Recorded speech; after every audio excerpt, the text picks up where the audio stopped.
On va comparer la situation actuelle sanitaire et économique avec la meilleure situation sanitaire et économique des peut-être 5 dernières années. Et forcément, c'est un bon moyen de se sentir mal. La question qu'on doit se poser, c'est comment je vais le plus possible vers prendre de la distance sur nos émotions.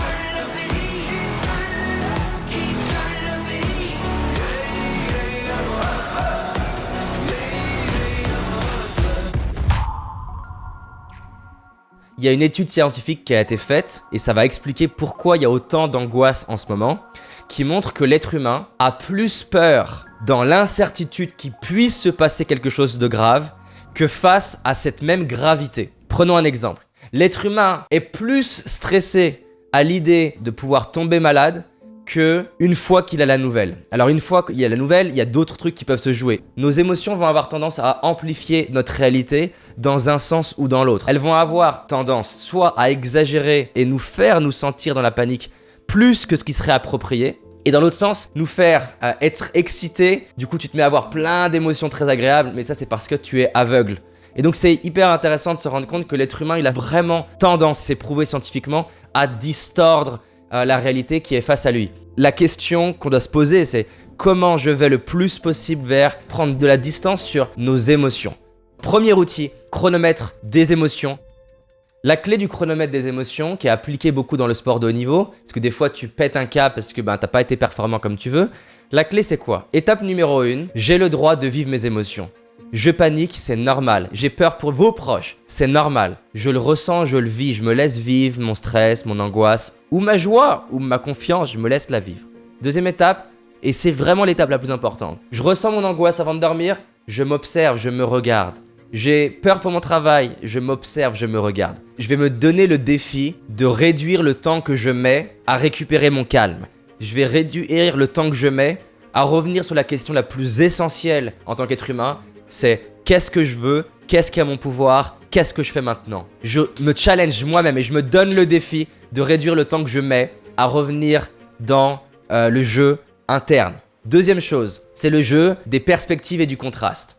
Ce qui fait qu'un être humain, il souffre, c'est pas tant seulement ce qu'il vit, mais c'est d'avoir des attentes irréalistes par rapport à la vie. Et un des bons moyens d'avoir des attentes irréalistes par rapport à la vie, c'est quoi? C'est de comparer le présent par rapport au passé le plus fantasmé, le plus idyllique. On va comparer la situation actuelle sanitaire et économique avec la meilleure situation sanitaire et économique des peut-être 5 dernières années. Et forcément, c'est un bon moyen de se sentir mal. Mais mettons les choses en perspective. Quand tu regardes la situation de 1948, l'optimisme est remonté, mais paradoxalement, la situation économique de 1948 est beaucoup moins bonne que celle aujourd'hui. Imaginez que là, on nous annonce que l'économie a craché et que les hôpitaux sont plus en mesure de travailler et que la recherche n'a plus de moyens d'avancer. Imaginons que là, on vive 2 semaines avec ça comme annonce et que d'un coup, il y ait Macron qui nous rappelle et il nous dit on s'est trompé, les recherches en sont là où on en est là maintenant et qu'en fait on se réalise que ce qu'on a imaginé qu'était la réalité, en fait, c'est bon, c'est comme c'est là maintenant. Qu'est-ce qui se passerait au niveau individuel et au niveau collectif? Ça deviendrait l'optimisme général.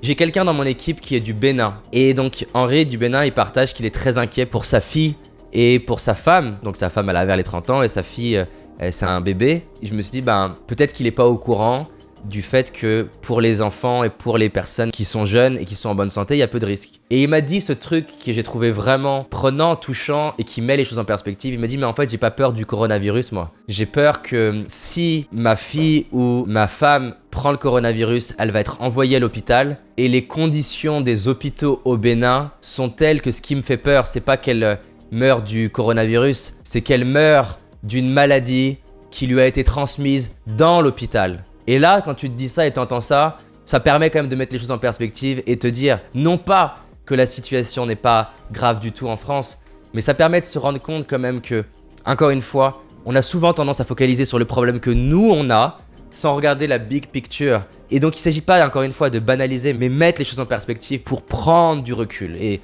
c'est ce qu'il a fait en une phrase avec moi déjà. La mise en perspective, ne consiste pas dans une pensée positive qui consiste à ne pas regarder les choses en face. La mise en perspective, elle permet de prendre du recul. La mise en perspective n'a pas pour objectif d'amener la passivité. La mise en perspective a pour objectif d'amener le mouvement, d'amener l'action, d'amener la création. La troisième chose, c'est de créer une image mentale à plus long terme. Au moment où tu es en train de rentrer dans le stress, tu as tendance à refonctionner qu'à court terme. Si tu as un ours qui te court après, tu planifies pas à 2 ans. C'est normal. Mais ça, c'est le réflexe de ton cerveau reptilien qui veut assurer ta survie physique. Le problème de ça, c'est que tu n'es pas qu'un cerveau reptilien. Et donc, du coup, tu passes à côté du pouvoir de l'être humain. Et l'être humain, sa faculté, c'est la vision. L'objectif d'aller voir le futur, c'est pas de se déconnecter du présent. Parce que paradoxalement, tu peux noter ça, le but d'un rêve, c'est même pas d'être réalisé. Le but d'un rêve, c'est te donner de l'énergie dans le présent et t'aider à orienter tes actions dans le présent. Plus le challenge il est important, plus regarder loin donne de l'énergie. Voir plus loin et du coup voir plus grand, c'est aussi de commencer à te demander comment j'ai envie de contribuer à ce monde dans les 5 prochaines années. Si ça te touche, que je suis en train de te partager et tout ce que je t'ai donné là, mets un maximum de j'aime et j'adore et surtout, mets-moi dans le chat. Quelle vie t'as envie d'avoir dans 5 ans si tout est possible? Où est-ce que t'as envie d'être et comment t'as envie de te sentir et qu'est-ce que t'as envie de pouvoir raconter?